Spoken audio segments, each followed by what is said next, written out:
It is 5:30. I woke up without an alarm, so that's what I try to do. If I get to bed early enough, if I train myself, I don't need an alarm. Everybody's still sleeping, so I have to be super quiet. First thing I start with is my glass of water, and I leave this out the night before just to as a reminder. And turn on the coffee. I love to just have I love this time of year when I can just have the glow of the Christmas lights on while I sip my coffee. So next what I like to do is I either will sit and listen to like a 5-minute meditation or maybe like an affirmation video on YouTube, or I will grab my notebook and my calendar, and I love to have this time to just sort of plan out my day, look at my calendar, look at what's coming up for the kids with school, look what's coming up for me. And I'll show you what I do in my journal. Okay, so this is what I've been doing lately in my journal. So even if I only have 15 minutes in the morning to myself, even if I only have 10 minutes, as long as I have that my morning cup of coffee before the kids wake, before everybody else wakes, before I have to get going, and if I can do my gratitude journal, if I can do this, then I'm in such a better mindset for the day.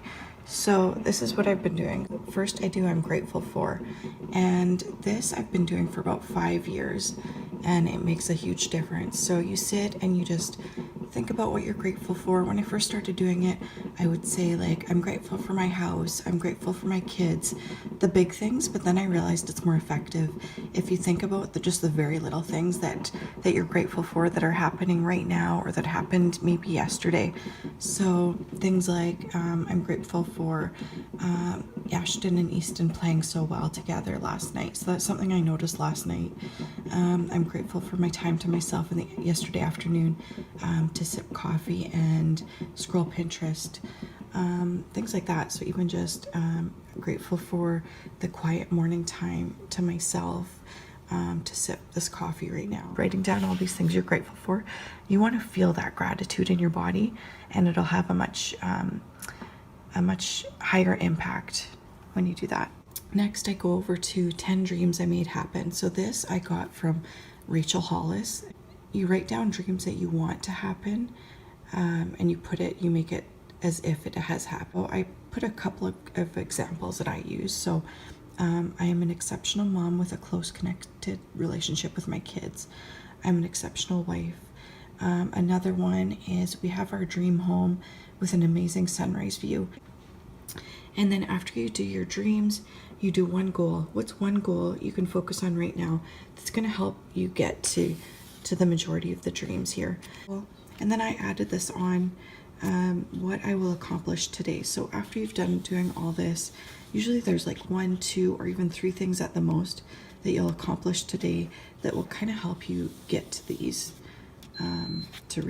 get closer to your goal. And then after that, if I have time, I will move on to my calendar. I'd like to do a to-do list. If that's like today I want to get done laundry, it's kind of just like setting your intention for the day. I want to get my laundry done. I want to do groceries. I want to spend some time doing a craft with Ashton, things like that. I usually have some mom or charge stuff to do. Maybe we've got appointments, things like that. So I write all that down. I love a schedule that has a daily to-do list, like a daily section, plus also my calendar section. And I feel so much more organized when I do that. So that's part of my morning as well. I forgot to mention with the water is most days I just do plain water. I make sure I always have a glass of water before I have my coffee.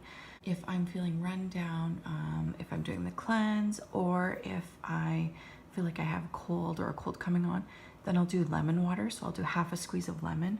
But for the most part, I just keep it simple with just water. I think this is probably my favorite part of the routine, having a cup of coffee before anybody else wakes.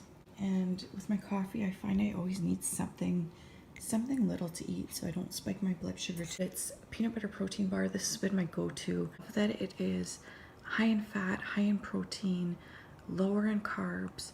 It tastes really good with a cup of coffee. It is super quick to make, and I keep it in the freezer, so it's just super easy, super quiet in the morning. And sometimes people ask what I put in my coffee. I used to love cream and sugar years ago.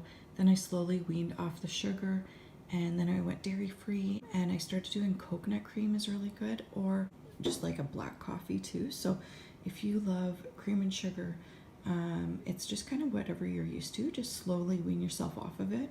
Okay, so I'm gonna sip my coffee and start my morning routine while the kids are still sleeping, and I'll share more with you guys a little bit later.